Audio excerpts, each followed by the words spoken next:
Mrs. Piggle-Wiggle's Magic by Betty MacDonald. Chapter 5, The Interrupters. What do you suppose happened at the garden club today? Mrs. Franklin asked her husband at dinner. Before Mr. Franklin could answer, Benji Franklin said, "Hey, Dad, I'm the pitcher of our team." "Please don't interrupt, Benjamin," Mr. Franklin said. "Now, what happened at your garden club, Carol?" "Well, John, I won the first prize for my arrangement of Forsythia and Driftwood," Mrs. Franklin said. "The thing I don't understand about flower arrangements," Mr. Franklin began, when Stevie interrupted to say, "I caught a little green frog on my way home from school." "Don't interrupt Daddy," Mrs. Franklin said. "Now, what is it you don't understand about flower arrangements, John?" "I don't see why you don't use flowers, why you always have to use—" Sally Franklin interrupted. She said, "I need a pair of new roller skates. My roller skates are so slow, I'm ashamed to skate on them, and you had roller skates last spring, and I need a new baseball," Benji began, when Stevie interrupted to say, "This little frog was just sitting there." Benji interrupted. "I can't pitch with that old ball," Sally said. "Everybody in our block has new roller skates, and I—" As each child interrupted, the talk became louder and louder until they were all shouting. Mr. Franklin shouted louder than anyone. "Be quiet, all of you! I desire to finish my thought. Now, the thing I don't understand about flower arrangements is why you don't use flowers.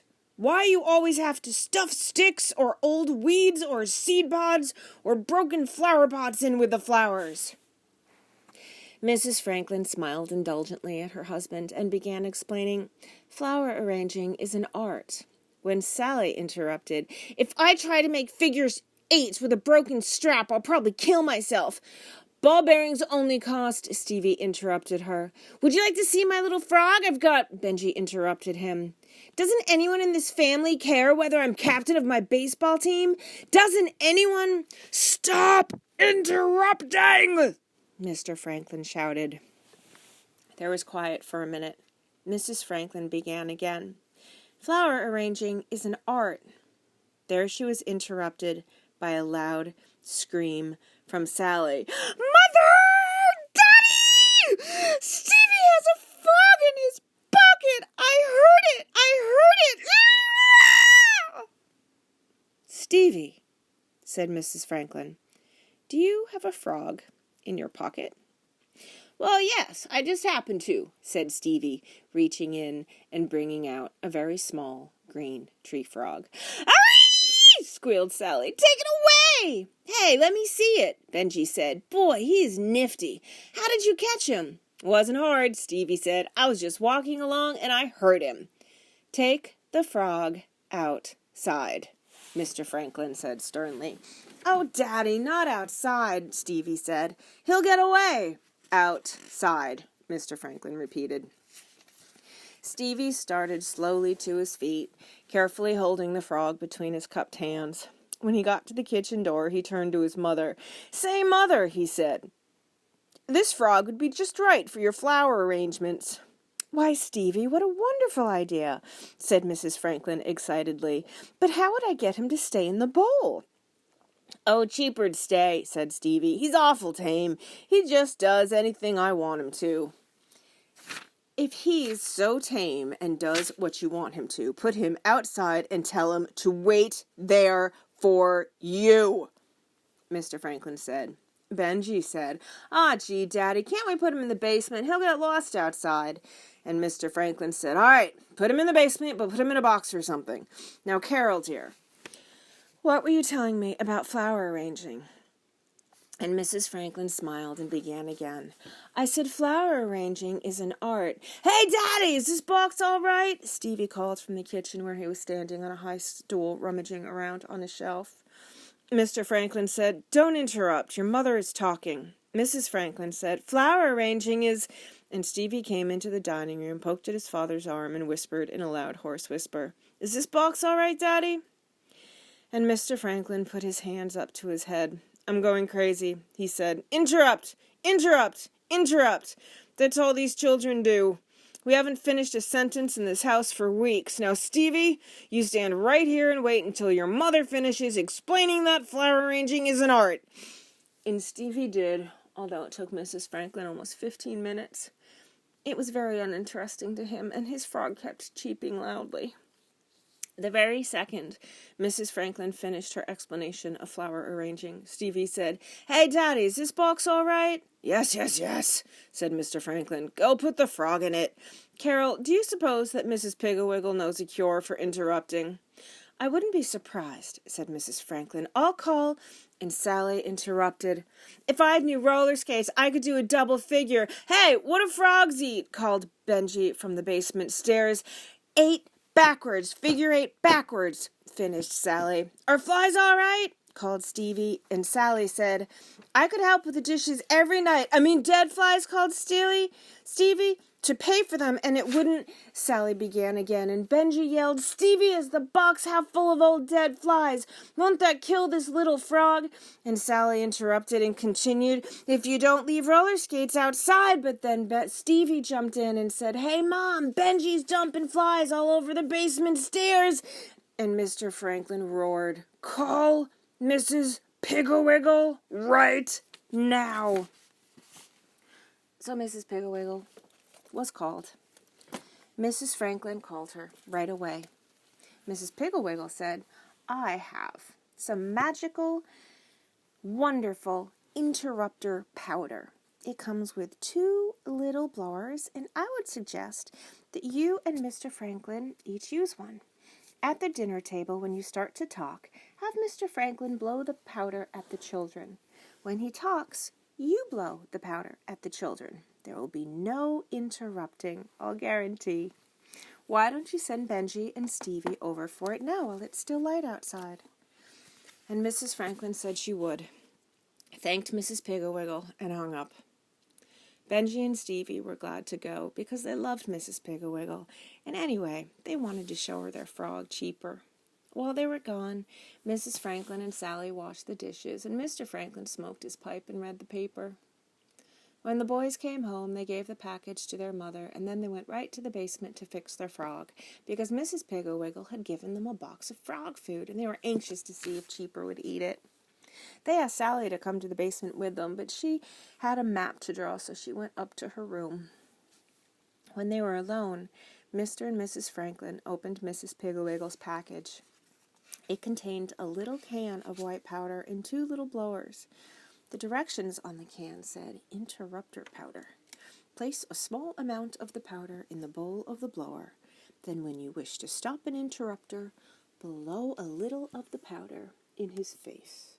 The powder cannot be seen or felt, but it is wiser to blow it when the interrupter is not looking."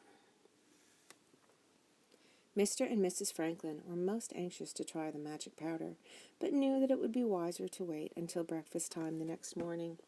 So they sent the children to bed early and spent the rest of the evening in blissful, uninterrupted quiet.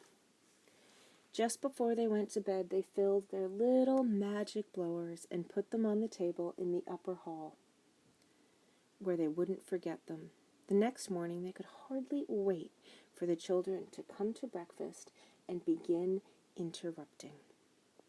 When at last they had all assembled on purpose, Mr. Franklin began a long, dull story about the value of getting up early.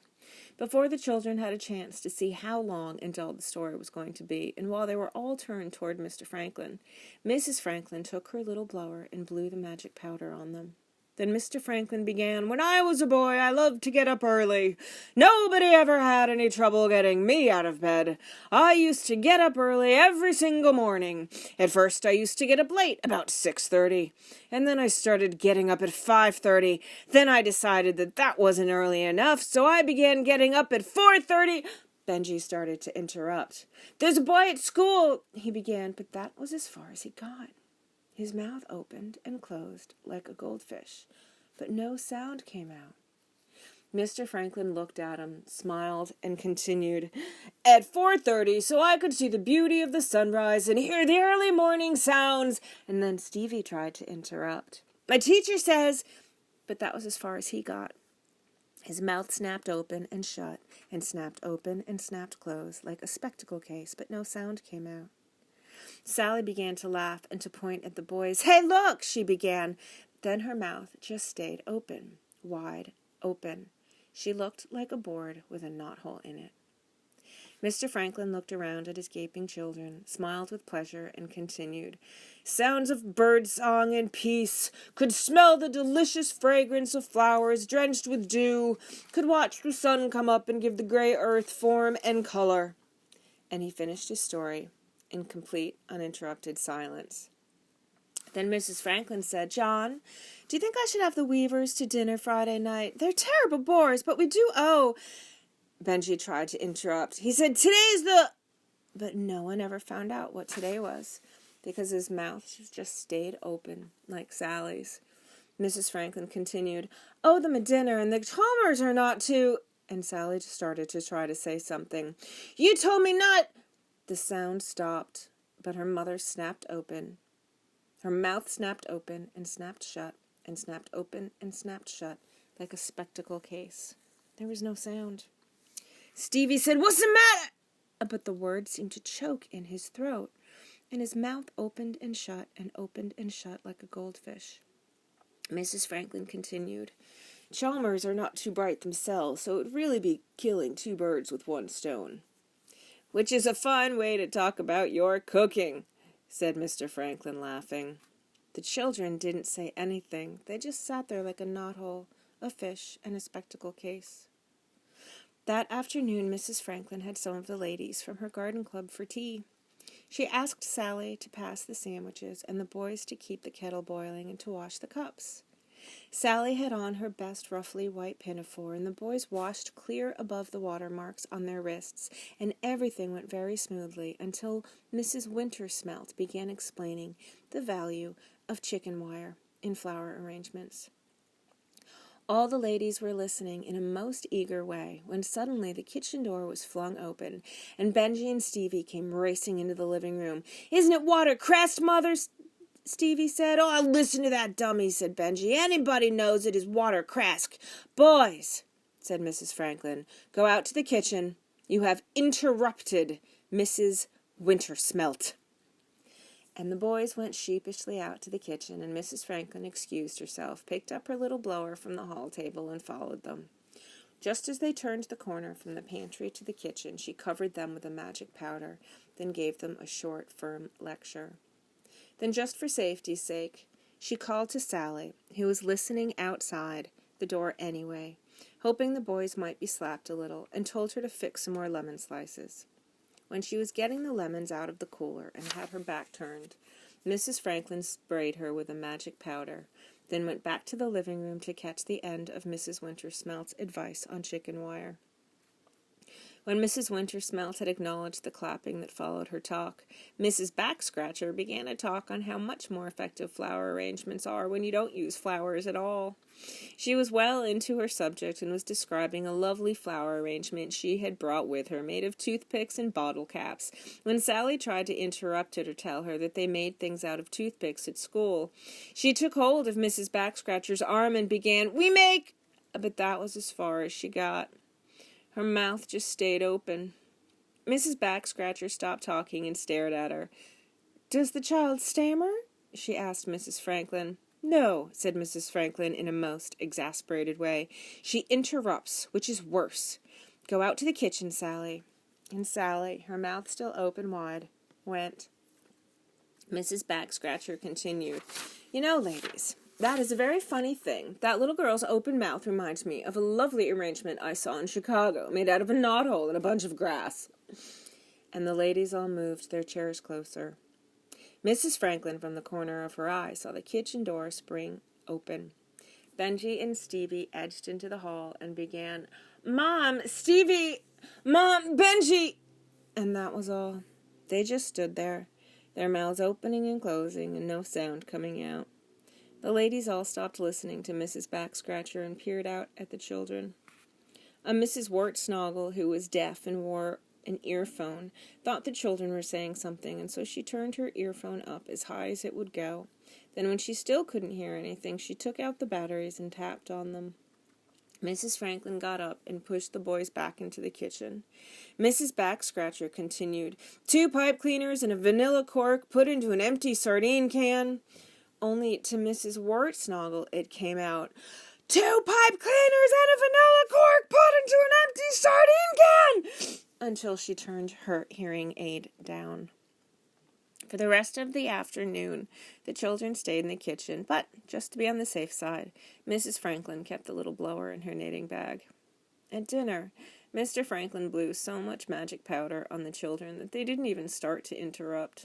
Just turned their heads toward the person they hoped to interrupt and opened and closed their mouths, or kept their mouths open or snapped open and snapped shut like a spectacle case. Finally, Sally, during a pause in the conversation and when she was not interrupting, asked her mother and Daddy what made Benji and Stevie and her suddenly stop talking and look like fish.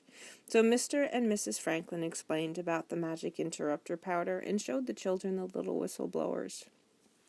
Benji said, I think that's a good idea, but I think you and Daddy should have some too. You interrupt lots of times. Mr. Franklin said, Benjamin, your mother and I are grown up.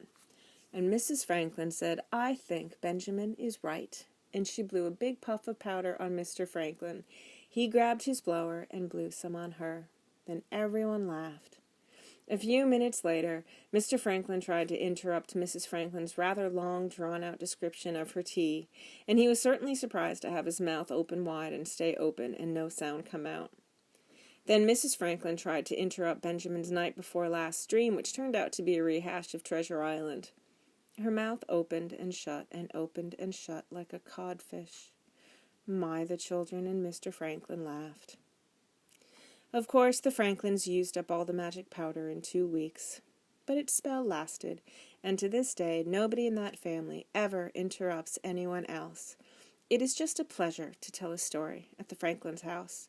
You can always count on uninterrupted, eager attention, even if you are the biggest bore in the world. End of Chapter 5, The Interrupters, by Mrs. Piggle Magic, by Betty MacDonald.